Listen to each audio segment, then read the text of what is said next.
ಎಮರ್ಜೆನ್ಸಿಯ ಸಂದರ್ಭ ಅಲ್ಲ, ನಿಜವಾದ ಎಮರ್ಜೆನ್ಸಿ, ತುರ್ತು ಪರಿಸ್ಥಿತಿಯ ಸಂದರ್ಭ. ಅವಾಗ ಪೇಜಾವರ ಸ್ವಾಮಿಗಳು ಇಂದಿರಾ ಗಾಂಧಿಗೆ ಒಂದು ಪತ್ರ ಬರೆದಿದ್ರು. ನಾನೊಂದು ಭಿಕ್ಷೆ ಕೇಳ್ತಾ ಇದ್ದೀನಿ ನಿಮ್ಮ ಹತ್ರ, ಜನರಿಗೆ ಸ್ವಾತಂತ್ರ್ಯ ಭಿಕ್ಷೆ ಅಂತ. ಹಾಗೆ ಪ್ರತಿಯೊಬ್ಬ ಸನ್ಯಾಸಿಯೂ ಕೂಡ ಜನರಲ್ಲಿ ಒಂದು ಭಿಕ್ಷೆ ಕೇಳ್ತಾನೆ. ವಸ್ತುತಃ ಸನ್ಯಾಸಿಯಾಗಿದ್ದು ಎಲ್ಲವನ್ನ ತ್ಯಾಗ ಮಾಡಿದವರು ಕೂಡ ಸಮಾಜಕ್ಕಾಗಿ ಕೇಳುವ ಒಂದು ಭಿಕ್ಷೆ ಅಂತ ಹೇಳಿದ್ರೆ ಗೃಹಸ್ಥರ ಸಂತತಿ ವೃದ್ಧಿ ಎನ್ನುವ ಭಿಕ್ಷೆ.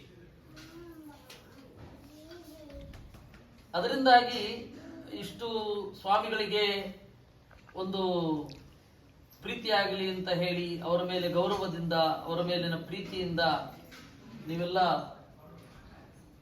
ಒಂದು ಧನ್ವಂತರಿ ಹೋಮ ಮಾಡಿದ್ದೀರಾ.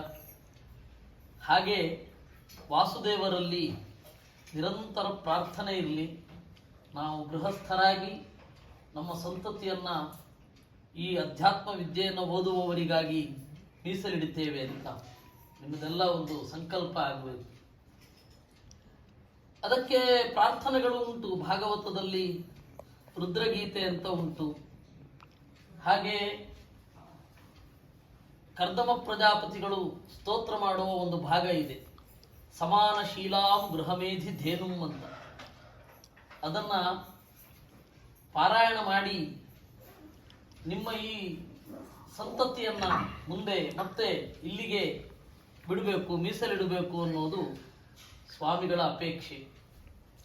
ನಾಡಿದ್ದು 31ನೇ ತಾರೀಕಿನಿಂದ ಬಿದಿಗೆ. ಅವಾಗಿಂದ ಮಠದ ಹುಡುಗರು, ಅಭಿಮಾನಿಗಳು ಎಲ್ಲರೂ ಶುರು ಮಾಡಬಹುದು.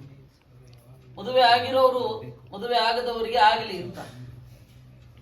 ಅದಕ್ಕೆ ಏನು ಸಾಹಿತ್ಯ ಇದೆ ಅದನ್ನ ಶ್ರೀಶಾಚಾರ್ಯರು ಆಮೇಲೆ ಮಂಜುನಾಥ ನಾಯಕ ಇಬ್ಬರು ಕೂಡ ಕೊಡ್ತಾರೆ.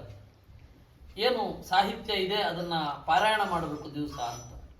ರುದ್ರಗೀತೆ ಅಂತ ಒಂದಿದೆ ಭಾಗವತದಲ್ಲಿ. ಹಾರ್ಡ್ಲಿ ಅದೊಂದು 30 ನಿಮಿಷ. ಒಳ್ಳೆ ಸಂತತಿ ಬೆಳಗಲಿ ಮತ್ತೆ ಜನ ತುಂಬಲಿ ಅಂತ ಹೇಳಿ ನೀವು ಅದನ್ನ ಪಾರಾಯಣ ಮಾಡಬೇಕು ಅಂತ. ಅದು ಒಬ್ಬ